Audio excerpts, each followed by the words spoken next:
Creo, si yo no me equivoco, buenas tardes Camilo, creo que yo te vi en TV Ciudad, ¿puede ser? Es muy posible, sí, si fue un lunes de noche, estuvimos con Alejandra por ahí, ella Bueno, desde el lado de la Girona. nutrición, ella desde la nutrición, yo desde la antropología social y cultural.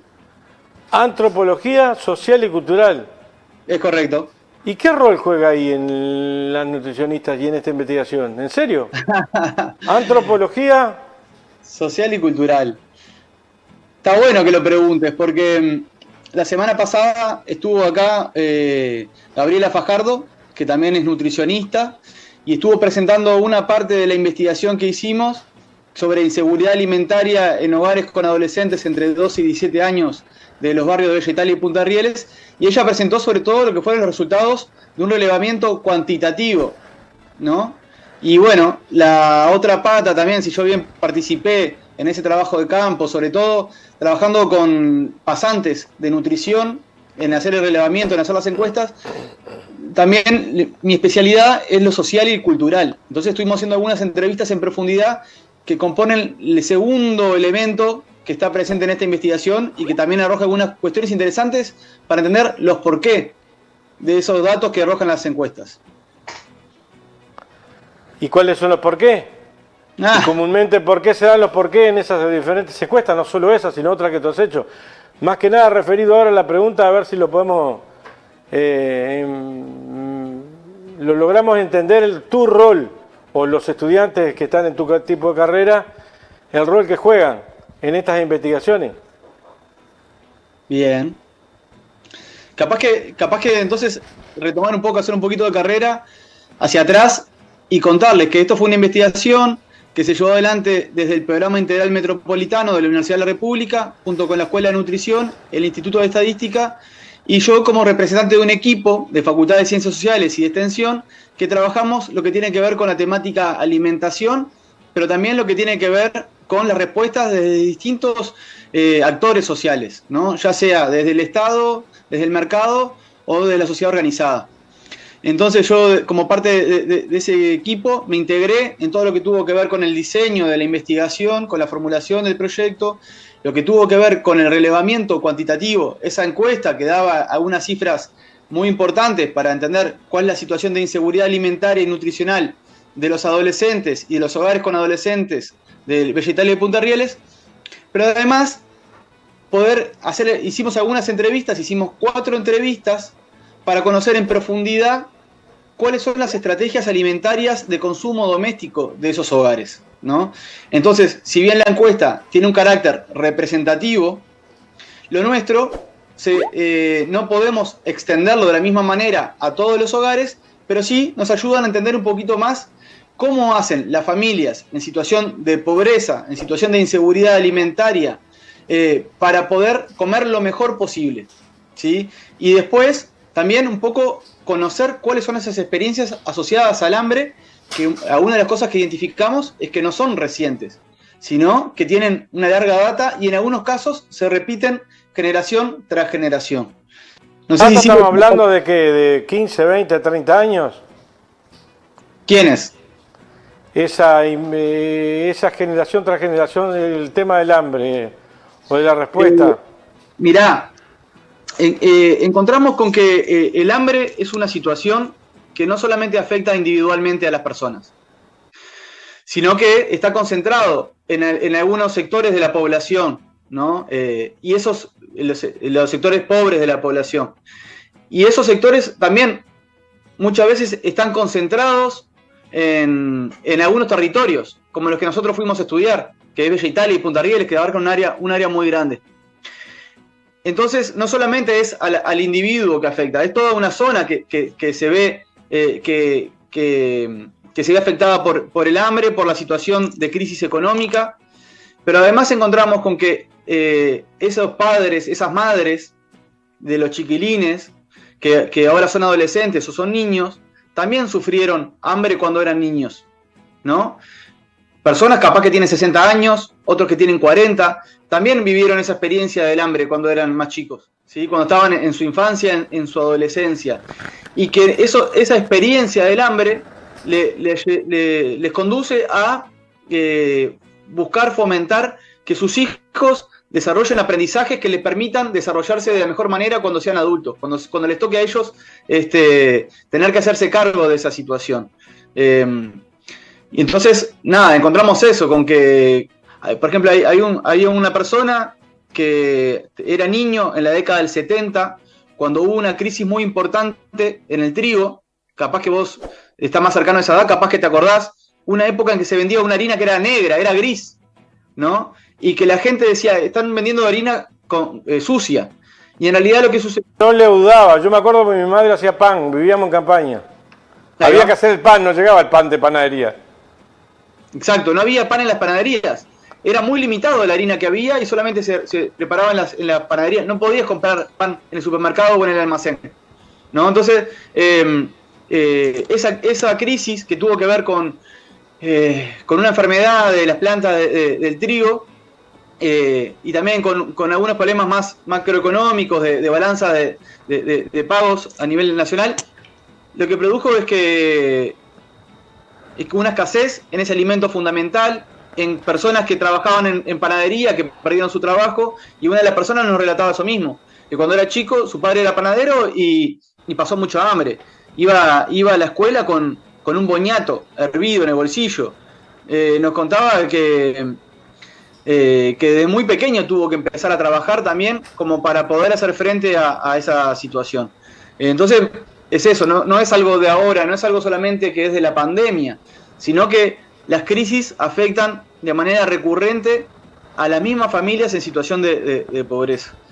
Y también algunos de los datos que son importantes, que se veían en el reglamento cuantitativo, demuestran que hay un mayor... cuando se mide el percentil de altura, se encuentra que hay un 5,4% de los chiquilines entre 12 y 17 años que tienen la talla descendida. Y eso no es por un año o 2 años. Eso tiene que ver con carencias en la alimentación durante bastante tiempo.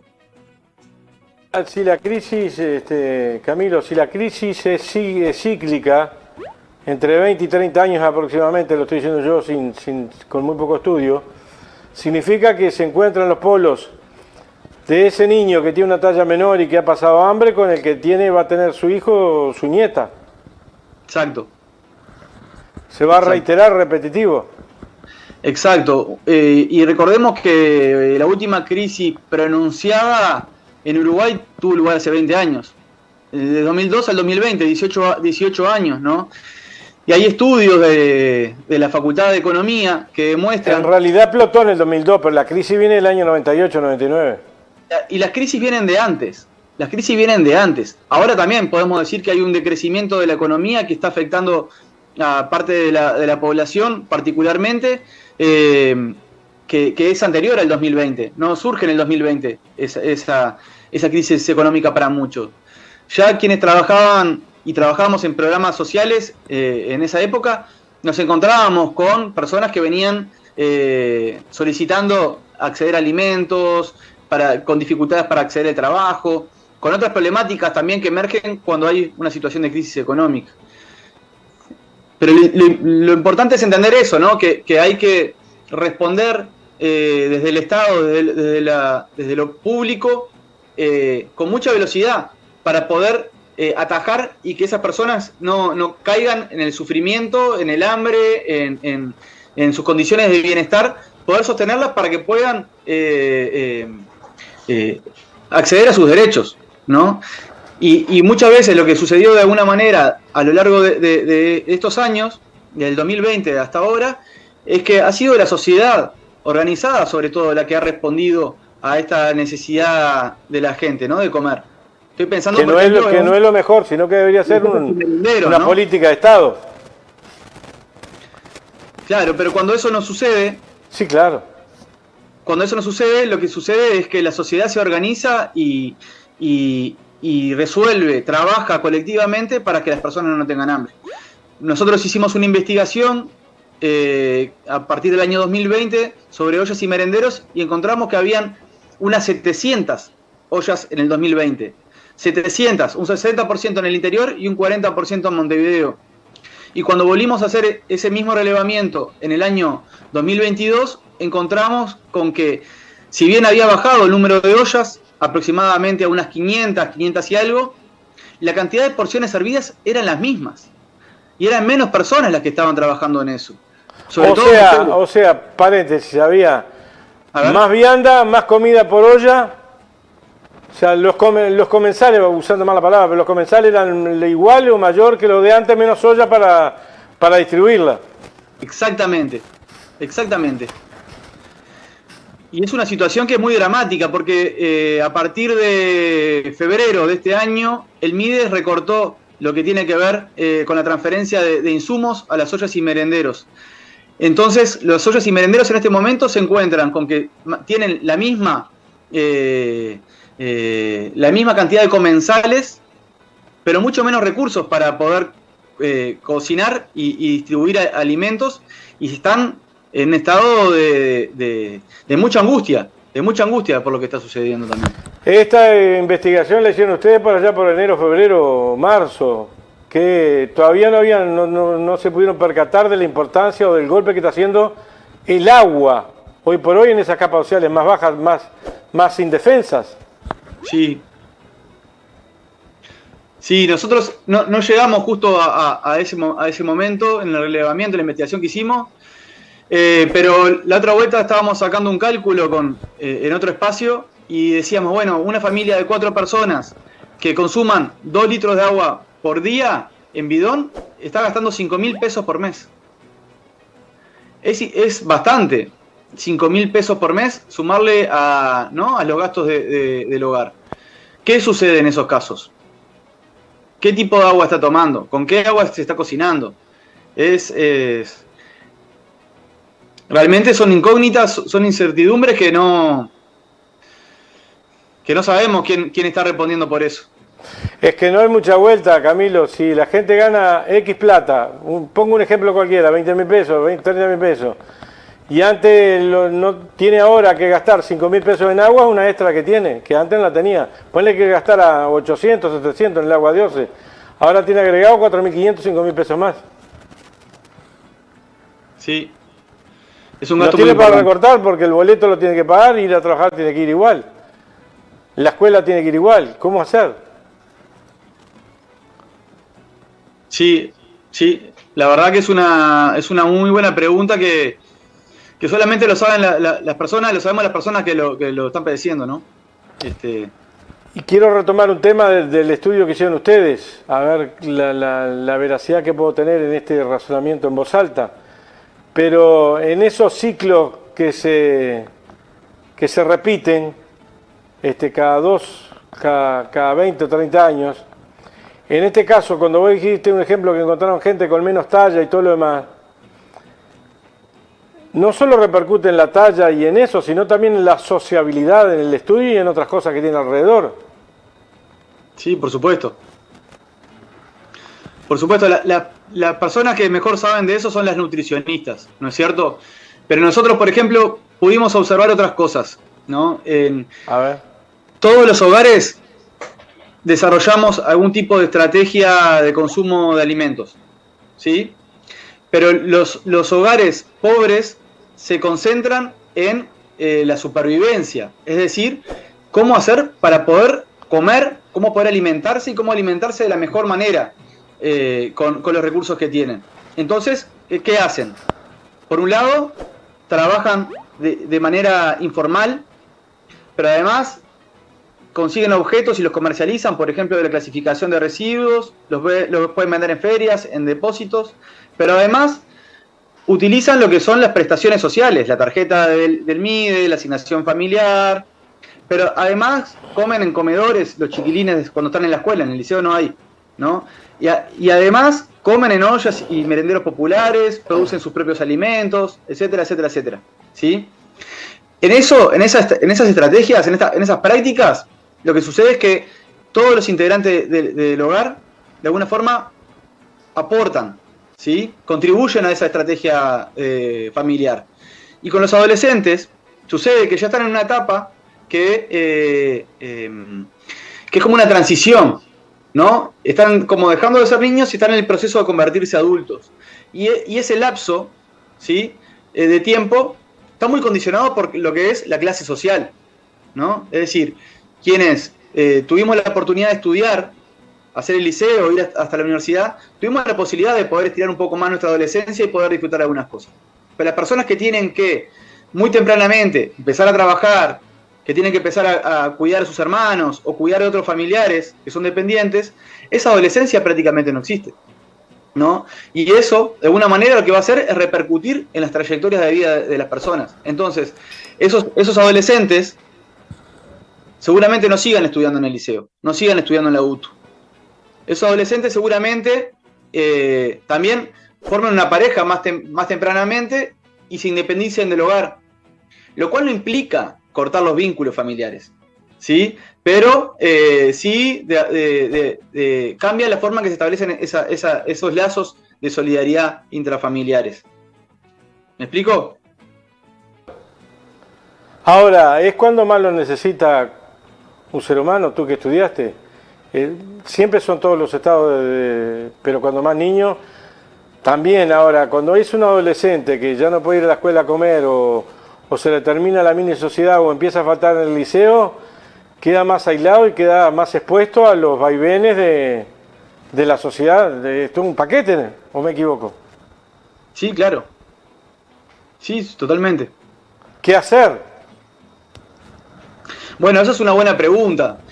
Sin duda que el hecho de que los niños, las niñas, los adolescentes, los niños, las niñas de primera infancia hasta la escuela tengan la alimentación en instituciones públicas es muy importante. Es un incentivo para que vayan a estudiar, pero además es una garantía de diversidad nutricional, de la permanencia de una alimentación, de la estabilidad de una alimentación, ¿tá? ¿Qué pasa cuando los chiquilines pasan al liceo? Eso se corta. Entonces ahí es donde hay algo que hay que trabajar. Tiene que haber una alimentación en los centros de educación de enseñanza media, liceos y UTUs. Eso es algo que es fundamental. Lo otro es reforzar lo que son las transferencias monetarias, ¿sí? Ninguna familia vive únicamente de lo que son las transferencias, pero esas transferencias constituyen un piso a partir del cual se asegura una base de alimentación, a partir de la cual empiezan a consumir otros alimentos. Y lo tercero es inexplicable que se haya cortado los recursos a ollas y merenderos populares. Son una de las principales fuentes de alimento estable a las familias en situación de pobreza.